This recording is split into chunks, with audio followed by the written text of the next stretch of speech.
brand new from Regency, the builders. A couple of plans under construction. This is a new area adjoining Mariana Estates under development. 3 bedrooms, 2 baths, lots of oak. And, of course, that good community of Waukee, $99.9 the price. Now, on the other side of the interstate, south of Interstate 80, a couple of miles, you come to beautiful Napa Valley, and it's worth the drive through if nothing else, but what a spot for your executive home. Acreage size is up to 12.5 acres. They'll even accommodate horses in some situations. Sherry Easter would love to show you beautiful Napa Valley from Iowa Realty near Waukee and Boonville. A reminder, lots officially for sale now at beautiful Glen Oaks, right on the golf course. Take Grand Avenue west of I-35, then back north about a mile. Something really special. Call your Iowa Realty agent. See you next week. Join us each week for Iowa Realty's Home Buyer's Guide, an informative hour featuring Iowa Realty open houses, new construction projects, and financial information for today's home buyer. If you would like more information concerning this morning's show or how your home may be included on Home Buyer's Guide, contact the Iowa Realty office nearest you. Home Buyer's Guide is brought to you by Iowa Realty, Iowa's largest. News now on today's TV8. What do to avoid the draft? Bill Clinton spends the week dodging shots at his draft record as President Bush dodges the debates, and Ross Perot says maybe again. How will all this play out 6 weeks before the election? We'll ask the chairman of the Democratic National Committee, Ron Brown, and his Republican counterpart, Rich Bond. Then we'll expand the discussion on this week's political news with John Mashek of the Boston Globe and E.J. Dionne of the Washington Post. The campaign trail gets muddy, an issue facing the nation.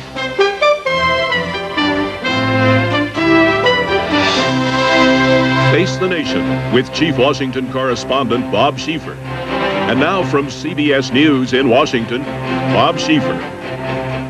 And welcome once again to the broadcast. Here in our Washington studio, Rich Bond, the chairman of the Republican National Committee. His counterpart on the Democratic side is at Middlebury College in Vermont today, Ron Brown. Gentlemen, thanks for coming. A lot of talk this week about what the format ought to be for debates, if they have them. Talk about a single moderator with no reporters asking questions. Let's have an experiment this morning. I'm going to surprise both of you. You represent the challenger, Ron Brown. What's the question that you'd like to ask the Republicans? Ask Mr. Bond right now. I'd like to ask what George Bush is afraid of, why he won't meet Bill Clinton face-to-face, eye-to-eye, and give the American people the kind of debate that we need. We don't need a debate on debates. We need a debate on the issues facing America. This campaign is about the future, what our plan is to get America's economy back on track. George Bush has been a failed president on the economy, on education, on health care, on the environment, on jobs, on all the issues he promised the American people that he was running in '88 he would speak to and address. He hasn't addressed them. He's afraid to face them in a head-to-head match with Bill Clinton. Well, I would say that George Bush isn't afraid to debate the failed governor of a small state in a nanosecond. The fact of the matter is he wants to have a direct conversation with the Clinton campaign, which apparently they're afraid to have. They can't sit down and talk to Bob Teeter, our campaign chairman, and discuss this. If they can't sit down and talk with Bob Teeter, what are they going to do with the Soviet Union, the GATT, the Russians, the NAFTA people? They can't sit down with Teeter and discuss debates. It's a little silly.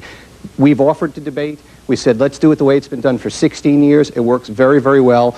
But frankly, I'm not involved in the debate negotiations in my party. That's being handled by the campaign. If they ask my opinion, I'd say, look, I wouldn't debate until Bill Clinton tells the truth to the American people about his involvement in the draft, because this is not about military service.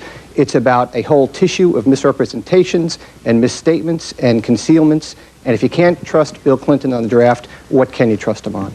Bob, if I was Rich Bond, I'd be trying to distort, I'd be trying to distract, I'd be trying to change the subject and talk about things that aren't even on the American people's minds. The American people want to know how we're going to meet the challenges of the future, how we're going to put people back to work, how we're going to get our economy going again, how we're going to get out of this mess that George Bush has created. This is the lowest and slowest period of economic growth in America since the presidency of Herbert Hoover, and George Bush is responsible for those failures. A bipartisan commission made up equally of Republicans and Democrats, co-chaired by Rich Bond's predecessor, the former chairman of the Republican National Committee, came up with a format that makes sense, that allows the American people to have a give and take between the candidates without a lot of interference by commentators. It's a format that makes sense. Bill Clinton accepted it the day it was recommended. George Bush is still dragging his feet. Bill Clinton will be in Lansing, Michigan on Tuesday, the 22nd of September. I hope George Bush shows up. If Bill Clinton has to debate an empty chair, it won't be any more empty than the presidency of George Bush has been. Well, Ron, I'll tell you, I think you missed the point if you don't think that character and integrity and truth have anything to do with being president of the United States, which is what you just asserted. And the fact of the matter is, Bill Clinton's welcome to go and debate himself. We'd like to hear that debate too. Tell us the truth about your character. Tell us the truth about your background. Tell us the truth about your economic plan. We're glad to have that opportunity because the fact of the matter is George Bush has agreed to debate. We've sent a letter back to the Clinton campaign saying, hey, folks, why don't we sit down and discuss this? And if they refuse to discuss it, the ball's back in their court, it seems to me. I'll tell you, Rich, Ron Brown, Bob, I have to take on this draft thing because it is deeply offensive to me as a veteran to have Republicans like Rich Bond and Charlie Black and Newt Gingrich attacking Bill Clinton on the draft when they never served. It is absolutely ridiculous. Ron, who said this was about the draft, Ron? This is about truth and integrity, not the draft. Well, let's talk about truth and integrity and George Bush, and talking about diversion and talking about changing one story. George Bush has been dodging paying taxes for many years in Maine, where he really lives. He claims a hotel room in Houston as his residence. Nobody believed that's his residence. Yet in 1981, when he was selling his house in Texas, he didn't want to pay capital gains taxes, so he swore that in fact he lived in Maine. He needs to get his story straight. He needs to come clean with the American people. All right, now I'm definitely going to take a break here. When we come back, I'm going to give Rich Bond a chance to ask Ron Brown a question when we come back.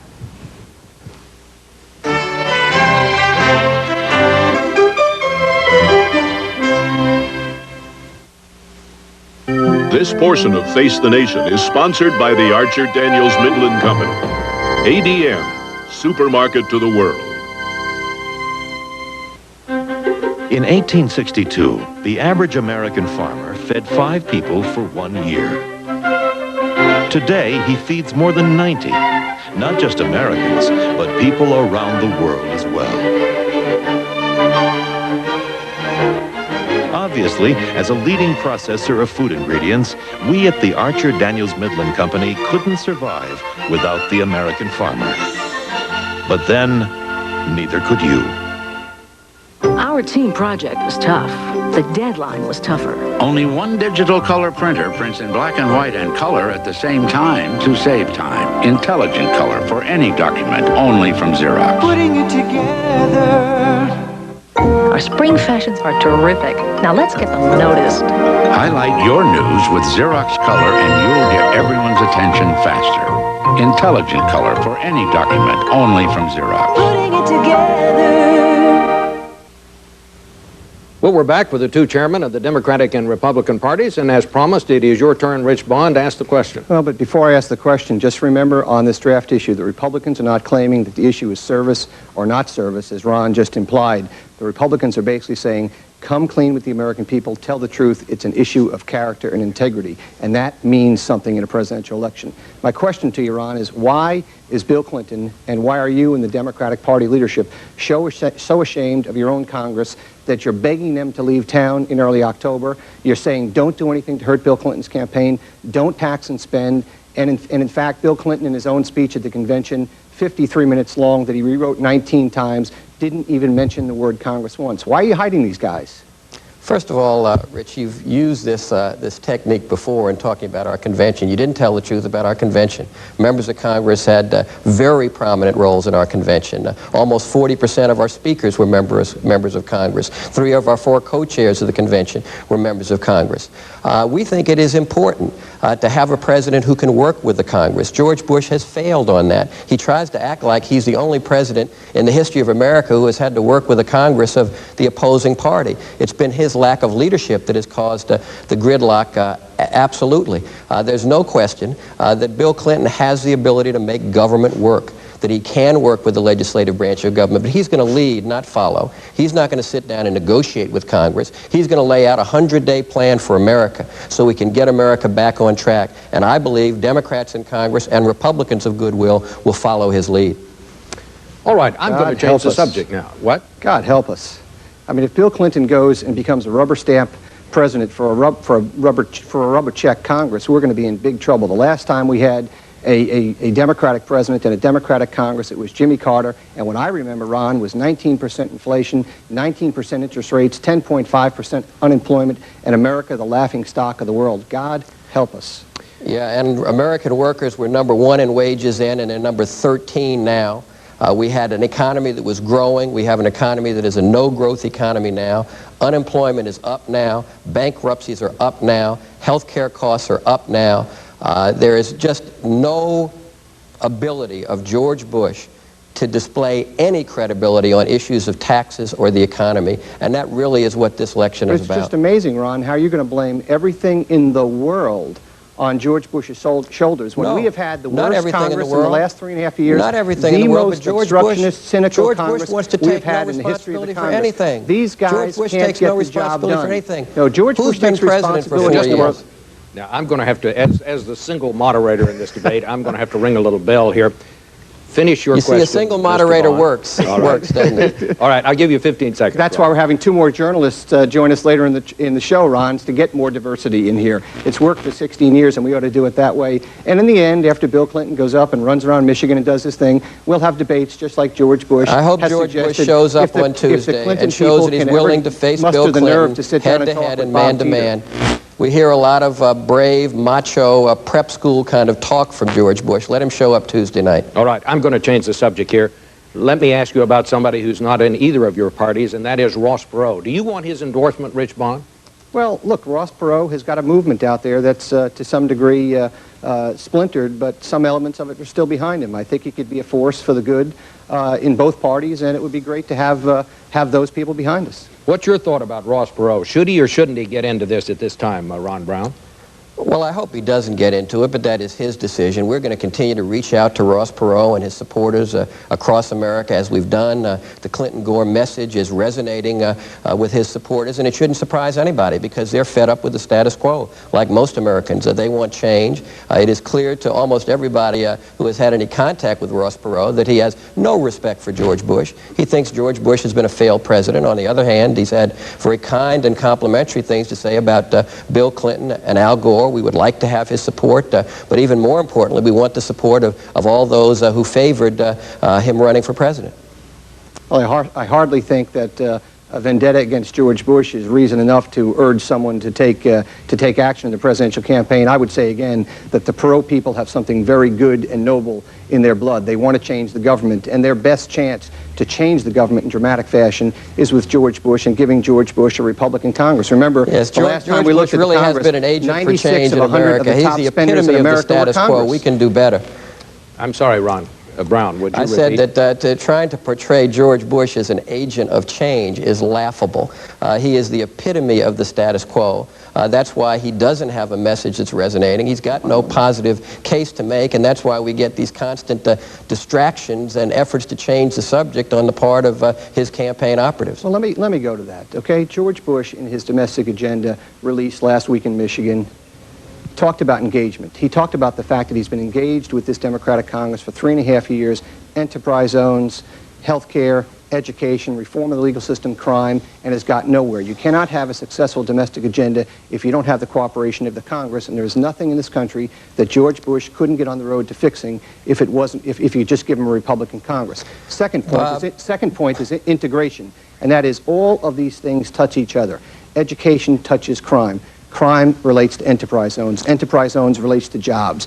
They all relate to the overall economic reforms that George Bush wants. They all relate to exports and the fact that we're an integrated economy. And what the president pointed out the other day in his speech is that he wants to integrate all these elements to the American people to knock down the class warfare of Ron Brown and the Democrats and the attempts to redistribute wealth. And the third point is we have a direction. It's a very clear direction in comparison to Bill Clinton's direction. Bill Clinton says he wants to raise taxes $150 billion. He says he wants to raise spending $220 billion. He says, as his basic thesis, is he wants big government to be the engine to basically redirect this economy. We disagree with that. We say, on the other hand, less government, less spending, and entrepreneurial capitalism and pro-growth policies to be the engine. We don't want to redistribute wealth. We want to give everybody an opportunity to create their own wealth. It's a direction election, and America now has a very clear direction. And that's what's on the table right now, Ron, not class warfare. Well, we do have a clear direction. It's the wrong direction. It's amazing to me, in the 11th hour of 12 years in office, 8 as Ronald Reagan's vice president, now 4 as president, George Bush is finally talking about a plan, is talking about a domestic agenda. He's had no domestic agenda. He's had no economic recovery plan for America. He spent 3 years denying we were in a recession. George Bush has an economic recovery plan for Russia. He's got one for Kuwait. He's got one for Eastern Europe. The American people are saying we need economic recovery in America. We need to put our people first for a change, and that's what Bill Clinton represents. All right, now, Rich Bond, I'm going to let you respond to that in a minute, but now we're going to end the experiment with a single moderator. We're going to bring on some journalists and let them ask questions when we come back.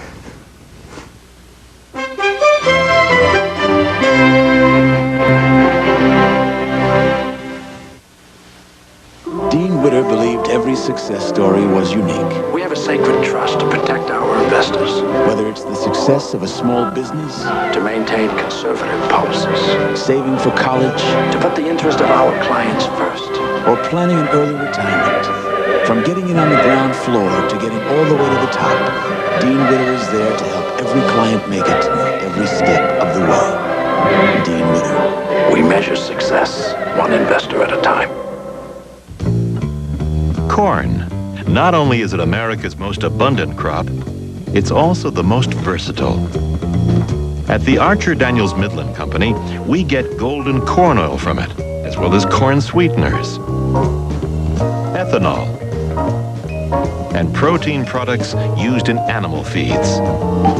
Today, we're extracting even more sophisticated value-added products from corn.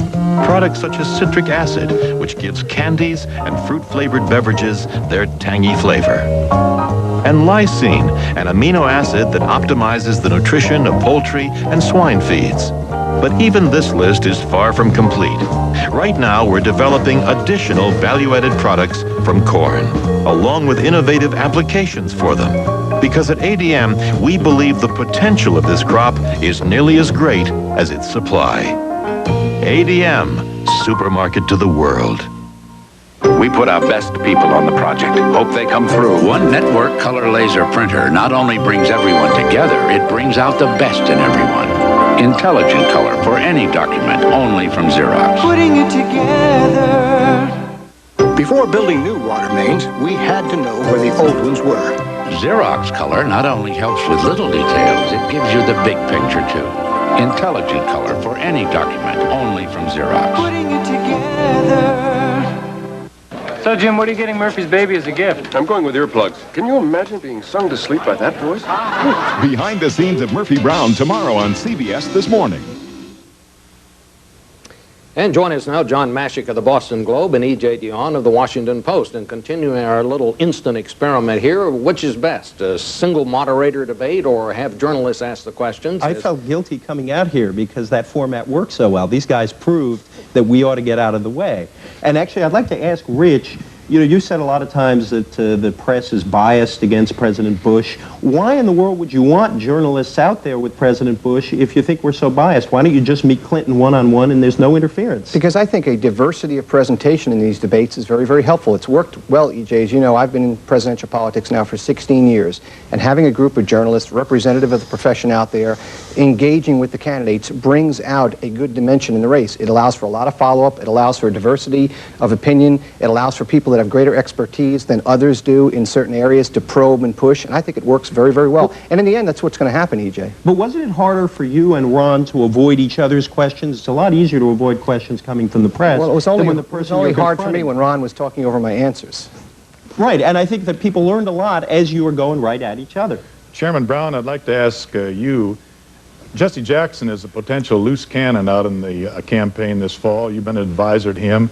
He seems to enjoy or Clinton rather, seems to enjoy putting his elbow in Jesse's ribs. Is Jackson going to help or hurt the ticket this fall? Well, first of all, he's not a loose cannon at all. He's made a tremendous contribution to American politics. He's brought people into the process that heretofore have not been in. He's going to be very helpful to the Clinton-Gore ticket, to all Democrats who are running. He embarked on a voter registration and get out the vote campaign last Saturday. It kicked off in Washington. He's moving around the country registering people that are going to help Bill Clinton become the next president of the United States. So I think he can play a constructive role. I think he's going to be helpful, and it is not true that Bill Clinton is putting an elbow in his ribs. Well, Chairman Bond, what about Pat Buchanan on your side? He seems to be campaigning and forgetting that George Bush is the nominee. Is he just preparing for '96, and is he hurting your candidate? Well, we found, no, I don't think he's hurting us. We found him to be very cooperative with us when we've asked him to go to various locations around the country. We've worked it out with him, and for the most part, he's out there carrying a very good message along the lines that I discussed earlier with Ron, which is less government spending, lower taxes, and less government interference in our lives. I think that's a message that resonates very well with the American people. And he hasn't said a single bad thing about you since the campaign was over. No, that's just showbiz. Let me ask you, Mr. Bond, who authorized Pat Buchanan and Pat Robertson's sort of spotlight appearances at the convention? I ask that because now that the convention is passed, I hear people like Vice President Quayle, when he's asked about certain things that they said, say, you didn't hear that from the president, you didn't hear that from me. It was almost like, get them out there, let them have their say, and then the president and vice president can sort of disavow that and go on about their business. Did the president and vice president actually authorize their appearances there, or did you authorize it? How did that come about? It was a team effort, Bob, but you're putting a construct out there, which is that if you now are going to listen to just, say, the media interpretation of our convention out there, we were some group of nuts up on the platform. There were 122 speakers, and you and I sat there during that entire convention and saw all of them. And what people want to talk about now is, say, Pat Buchanan, as opposed to say, let's talk about the co-chairman of the Clinton campaign, Maxine Waters, who stood up and called George Bush part of the group of nuts that was up there? There's a big difference between Pat Buchanan expressing his opinion or Jerry Brown up there speaking at their convention, not mentioning Bill Clinton in prime time for 20 minutes, or Maxine Waters calling George Bush a racist. There's not a lot made of that stuff. People want to forget about Gerald Ford or Bill Weld or Nancy Johnson or Barbara Bush that spoke at our convention. There's some kind of revisionist history going on here that's very unfair to us. But you had made Pat Buchanan almost the keynote speaker, the first speaker of the convention who kind of dominated the proceedings. Absolutely not. That was not the intention to do it. The fact of the matter is that we were very comfortable having Pat Buchanan come up early in the proceedings. We did that, and the ratings build from your first night, as Ron knows, and the biggest night is the last night, and that's when we had George and Barbara Bush out there. Chairman Brown, you've accused the president of ducking these debates, of being afraid to debate Governor Clinton, and yet I note some caution in the Clinton campaign, even to the point where they're keeping reporters away from him. What's Governor Clinton afraid of? He's afraid of absolutely nothing. Governor Clinton has answered every question on every subject through the primaries, through all his campaigns for governor of Arkansas. He's been more scrutinized than anybody I know of in my involvement in politics for over 20 years. He's been very responsive. He's gone one-on-one with everybody who wants to go one-on-one with him in the primaries. He's been on all kinds of talk shows. He takes call-in shows. He's been on more television interactive shows than any candidate in the history of America, so there's been no lack of access to him. Let me just ask a basic question. When I go around and talk to voters, I was down in North Carolina this week, people out in the country seem to ask very simple questions. And let me just ask both of you this question. And I'll start with you, Ron Brown. Why is Bill Clinton's approach to the economy better than George Bush's? And does anybody really think he's going to pull some kind of economic miracle and get this economy back? I think that's why his message is resonating so well, because people do believe it. They are totally dissatisfied with the performance of George Bush. George Bush's policies continue to favor the wealthiest people in America. Bill Clinton's policies favor everyday working men and women and working families who are struggling to make ends meet. He favors the middle class, who have really gotten the shaft during the Bush years. George Bush hasn't wanted to roll up his sleeves and get his hands dirty dealing with the problems of everyday working people. This election is about change. It's about the future versus the past. It's about change versus the status quo. It's about appealing to the hopes of voters rather than their fears. And that's what the Clinton candidacy is about. That's why it's resonating so well in all regions of the country, among all demographic groups. That's why we are confident of victory in November. So why is it your man, Mr. Bond, has a better idea about the economy? He does have Bob, a few problems out there. What you just heard from a very good guy and a friend of mine and a terrific spin doctor was class warfare. He wants to characterize this as hope for the economy when what he's doing is preying on the fears of people out there who are concerned day to day. This class warfare stuff, this search and seizure operation of Clinton on the economy to basically redistribute wealth is not going to go down well with the American people when they understand what it is. It is not George Bush who is trying to propose $150 billion in new taxes, which is twice the tax increase that Mondale and Dukakis proposed combined. It is not George Bush, it's Bill Clinton who's proposing $220 billion in new spending, which is triple the amount of new spending of Mondale and Dukakis combined. And George Bush's thesis is let's grow, let's basically give middle-class relief. It's Bill Clinton out there. Look at his tax history in Arkansas. Sales taxes, gasoline taxes, taxes on mobile home owners, right at the middle class and lower middle class of this country. The second lowest tax state in America is Arkansas. Come on. Aren't you guys worried that you're going to so attack each other's candidate and do such a good job of it that you're going to drive turnout right down through the floor, or else you're going to drive a lot of people to Ross Perot? EJ, we want an issue-oriented campaign. We want a real discussion on the real problems of real people. It's the Republicans who want to distort and divert because George Bush can't run on his record. Rich just made some comments about economic policy which don't even make common sense. George Bush is still committed to what he calls trickle-down economics. That doesn't even make common sense in a complex global economy. That means if you get people rich enough up here, it'll somehow trickle down to everybody else. It doesn't work. It's tried and it's failed. George Bush has had his chance. He hasn't gotten the job done. We need new leadership in America. All right, I gave you the last word, the last break, Mr. Brown. 15 seconds for a closing thought. It is no good to have the engine of a growing economy be big government, and that is what Bill Clinton wants, and that is exactly what the American people do not want. All right, we'll take a break. We'll be back in a minute.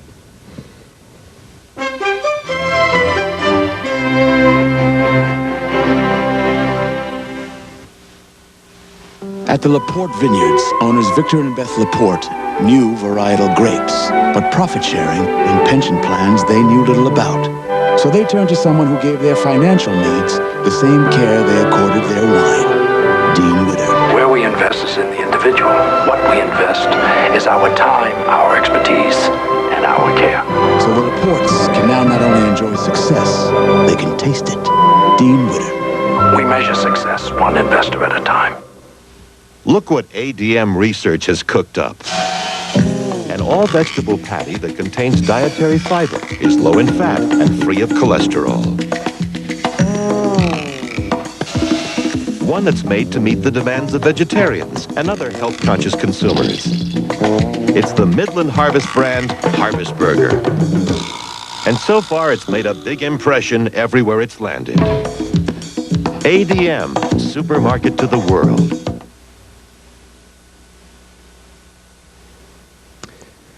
Well, we've neglected our mail of late, but as you might guess, it's almost all about the campaign. And most of you who write say it is the state of the economy that bothers you the most. Robert Hawkins of California expresses a doubt many of you seem to have that neither candidate has the solution to the economy. I don't know where to turn, he writes. I'm heartsick, frustrated, angry, fearful. Where is America headed?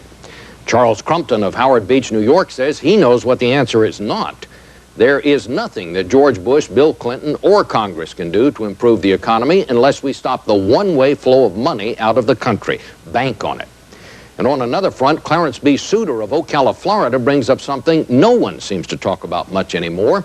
This country, he writes, should consider electing the president by popular vote instead of going through all the complications of the Electoral College. Not a bad thought.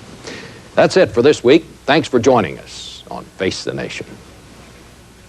This portion of Face the Nation was sponsored by Dean Witter, There are many ways to measure success. Dean Witter measures success one investor at a time. And by the Archer Daniels Midland Company, ADM, supermarket to the world. This broadcast was produced by CBS News, which is solely responsible for the selection of today's guests and topics. It originated in Washington, D.C.